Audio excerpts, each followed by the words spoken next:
So now we start with your second unit, probability and probability distribution.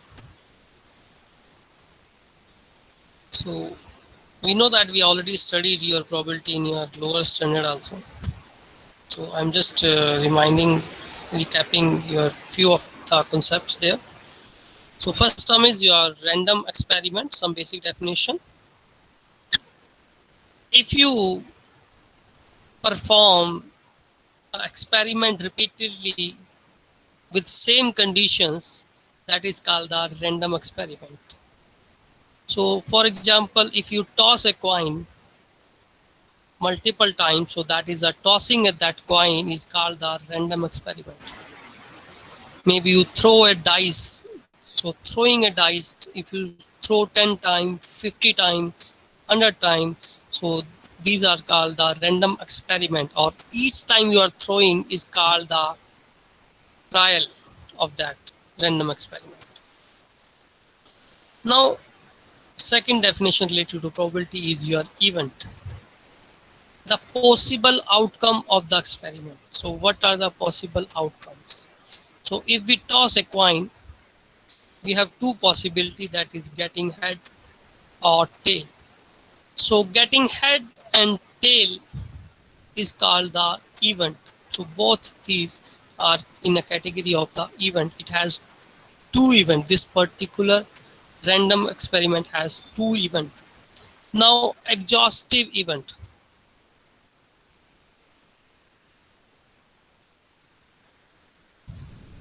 So total possible outcome of trial is called the exhaustive event. So if we toss one coin only, single coin, as earlier say, so getting head and tail is your event. So if we write is all the possible event in a set, so this is called the exhaustive event. Another example, if we consider two coins, so when you toss two coins parallelly, you may get your head in both the coin head. Maybe first coin you get the head, second coin tail. Maybe first coin tail, second coin head. Maybe both coin you see the tail.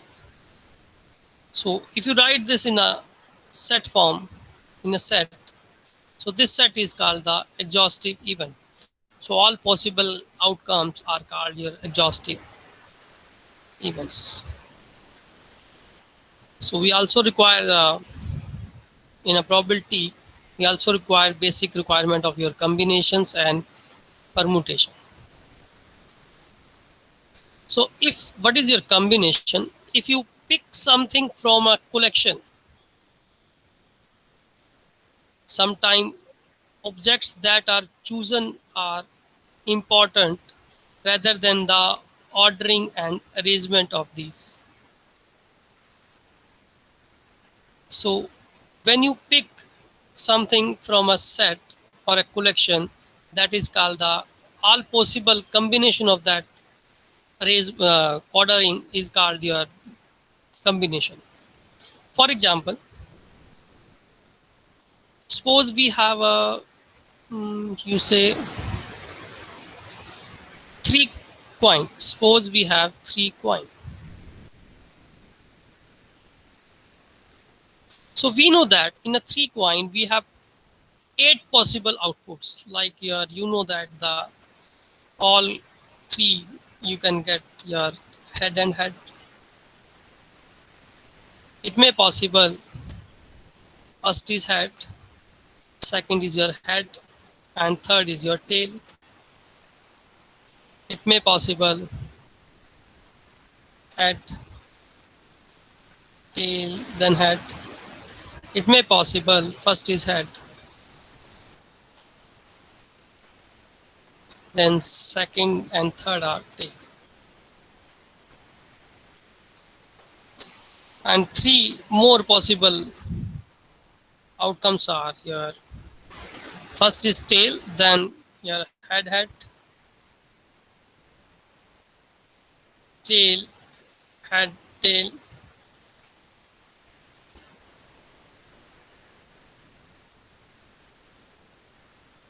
tail head.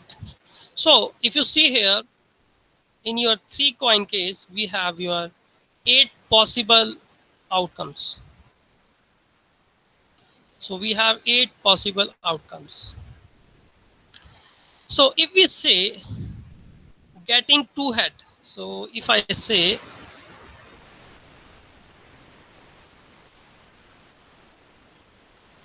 if we say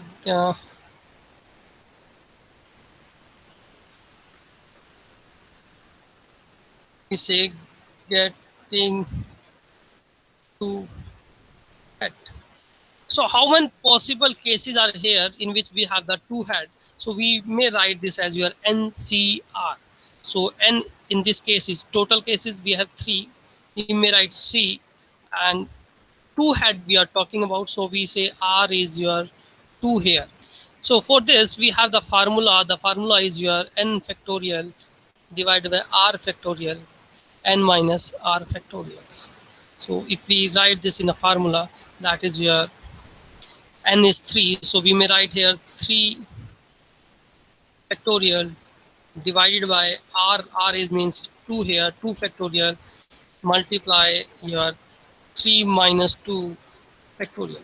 So if you see this, we know that your 3 factorial can be written as 3 into 2 factorial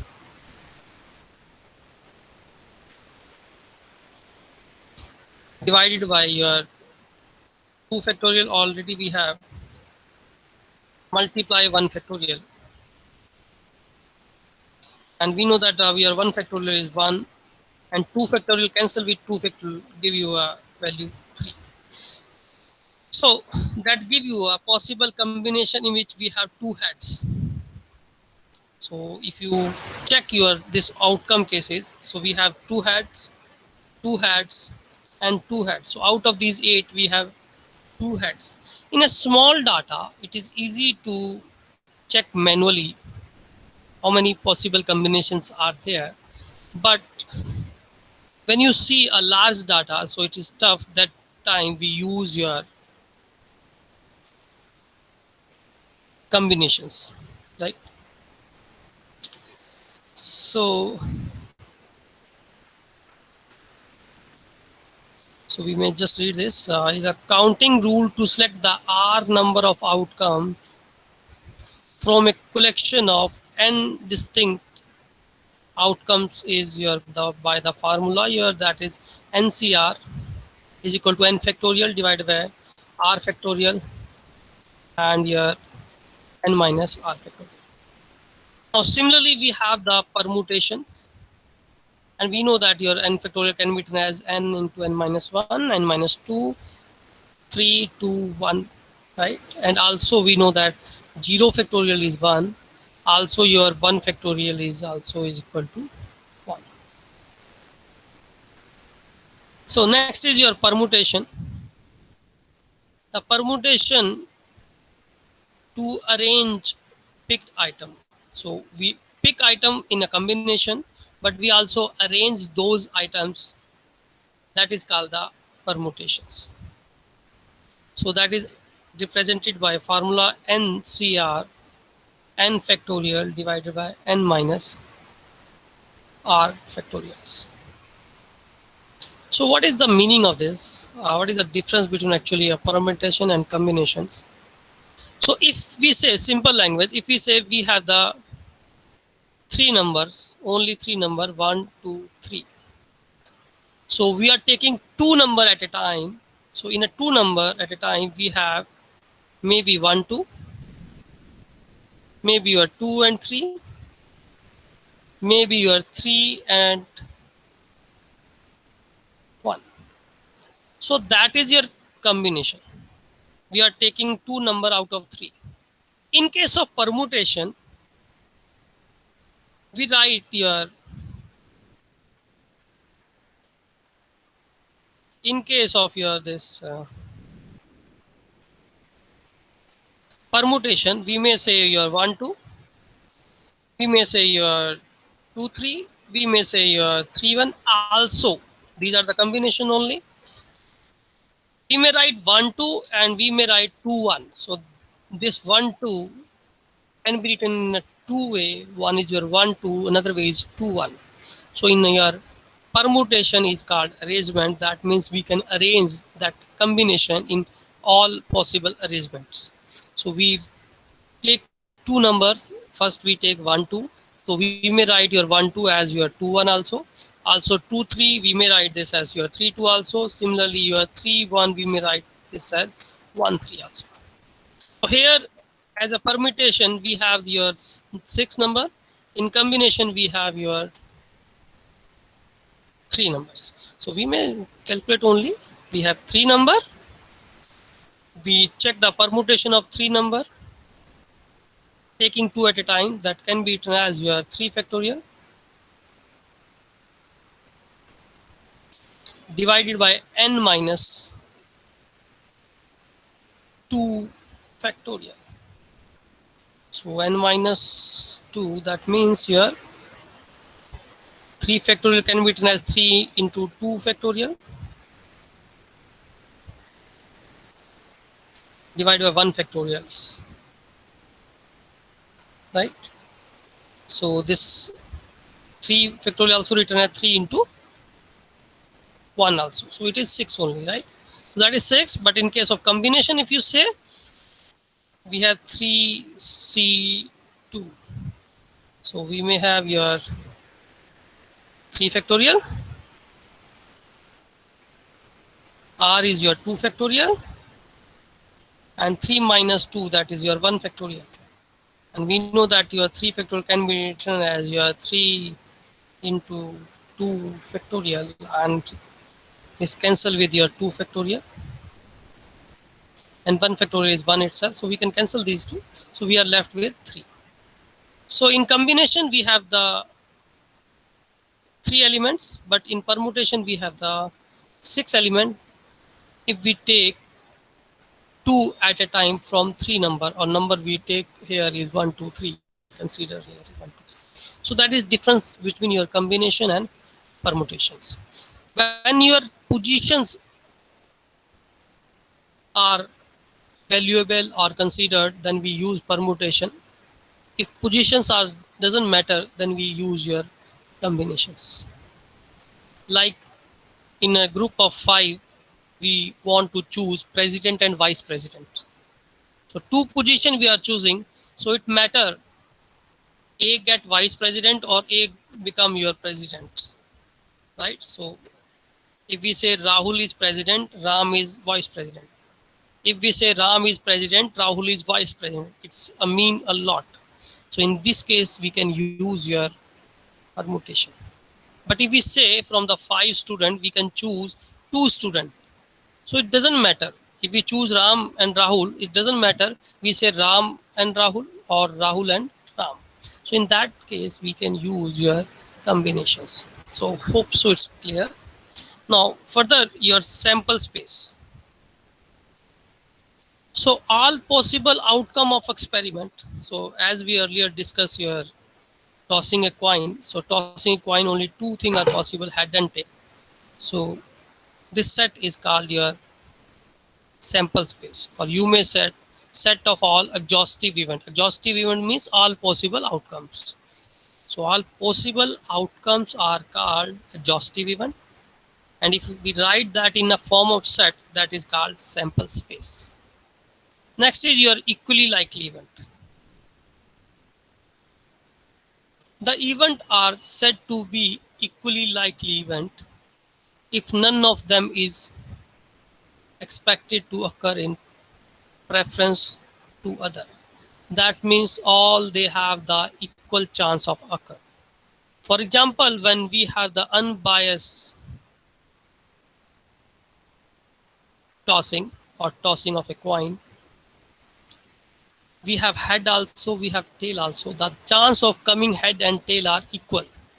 So we may say in a case of probability, that probability is same here. So we have total is your head and tail 2 case. If we're talking about head, so head is 1 in number. So we may say it is 1 by 2, the equal chance. If we have 2, so both have equal chance, means your 1 by 2 and 1 by 2 are the chance of occurrence of this. Another example, if we have throw a fair dice we know that in a dice we have the 6 number, 1 2 3 4 5 6. So if all have the equal chance, so we divide 1 into a 6 equal part, that part is your 1 by 6. So probability of your 1 2 3 4 5 6, all probability of occurring your 1 2 3 4 5 6 having equal chance, so the all probabilities are equal to your 1 by 6. So if your event having equal chance of occurrence, then it is called the equally likely event. Next is mutually exclusive event, or you also say disjoint events. It means there is a no relation between occurrence of these. Means if one is occur, it doesn't affect the occurrence of others. Both can occur, but they not affect each other. So for example, in a draw of a card from a desk of playing card, if we draw a card is your club, so we assume this event as your A. So if card drawn is club, that is A event, and another event we consider is the card drawn is heart. So you know that when you draw the club, it doesn't affect the number of the hearts, right? So once you draw the one card only, so it may be heart, it may be club. So it not, if we always again place that card in a card pack and then again pick card, that may be your heart. So there are no relation between these two. Another way, if we have a dice and we have the coin also, two things we have. So first I throw the coin. Second, from second hand, I can throw the dice. So it doesn't affect the outcome come on your coin and that come on your dice. So when you throw coin and dice, it doesn't affect each other. So these events are called your mutually exclusive if they not affect the outcomes of your other. But if I apply some condition here, like if we say we toss a coin, if head comes, we again toss a coin. But if tail comes, we toss a dice. So here, if we say 6 come in dice, so 6 come on dice is only possible when in first your coin you get the tail, right? So that is depending event, right? So here mutually exclusive means there is no relation between two events. Occurrence of one doesn't affect the occurrence of other. That is called the mutually exclusive events. So now we go to the basic definition of the probability now. So what is your definition of probability? Probability says in a random experiment result in an exhaustive, mutually exclusive and equally likely events. So a random experiment we consider in which your n exhaustive events, n exhaustive means total outcomes of that particular event is exhaustive, right? That means total is n. Mutually exclusive, that means these events not related to each other, not affect each other. Equally likely, all output of these events have equal chance of occurrence, out of which m are favorable to the happening of event E. So suppose we have the one particular event we consider, that is E, and the happening of event E as favorable by the number m. Then what is the probability of occurrence of E? So definition says the number of favorable event divided by total number of events, or you say total exhaustive events. So here we consider m is your favorable to happening of E. So that means it is m by n, m divided by n is called your probability of happening of event E, or you say probability of occurrence of event E. Few point we must consider in case of probability, that probability can be expressed in term of fraction, percentage, decimal and ratio. But normally we say the probability in a percentage, that is part of that percentage. So that is particular case, when you find the probability, you just multiply that by 100, you get the percentage. So normally when you calculate your probability, its value come always lies between your 0 to 1. So 1 means it surely occur, 0 means it is impossible to occur. So if any event having the probability 0, that means that event is impossible event, that is not possible actually. Similarly, if any event having the probability is your 1, that is certain event, means definitely it happens. Another thing, if we have the many events, exhaustive event possible, so the probability of your all total exhaustive events sum is your always 1. So total probability of a system we say is your always 1. In short, we may say your probability is your out of 1, we say. And percentage, when you're talking about percentage, that means you are talking about out of 100. In the same way, when you're talking about your probability, you are talking about out of 1 only, right? So from probability, if you want a percentage, you just multiply your probability by 100, you get the percentage. You get percentage.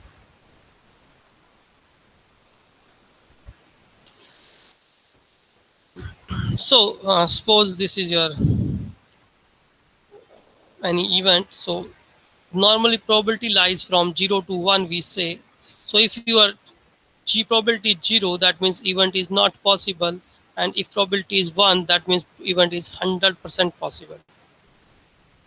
So if probability lies between 0 to 0.25, we say event is not very likely to occur. And if we say probability is 0.25 to 0.5, in that case, event is more likely not to occur than occur. So the chances of occurrence is little less than chances of not occurring. So 0.5 means equal chance of occurrence or not occurrence, and if more than 50%, that means 0.5, that means your occurrence is chance is more as compared to not occurrence. Similarly, event is very likely to occur if it is more than 0.75. So a simple example we may consider. First example, an urn contain 4 blue ball, 5 red balls. Find the probability of getting blue ball. So total balls we have your 4 plus 5, that is your 9. But we are interested to find the probability of blue balls, and blue ball in our system are your 4 only. So the favorable case is your 4 only. So probability is your number of favorable cases divided by total cases, that is in this example 4 by 9. So probability of getting your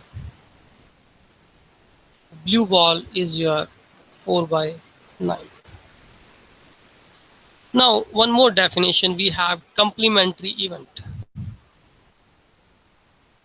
and it can be represented as your E cap if E is event, E dash, E bar. So if E is your any event, then E bar means non-happening of that event. So the non-happening of event E is called your complementary event.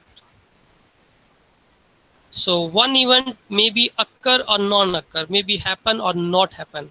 So that means your event probability of event happen if is E. So probability of event not happen. If we add these two, always something happen or not happen, that is always equal to 1, because total probability of system is always 1. So if we shift this to the right hand side, that give us your probability of not happen, which equal to 1 minus probability of happen.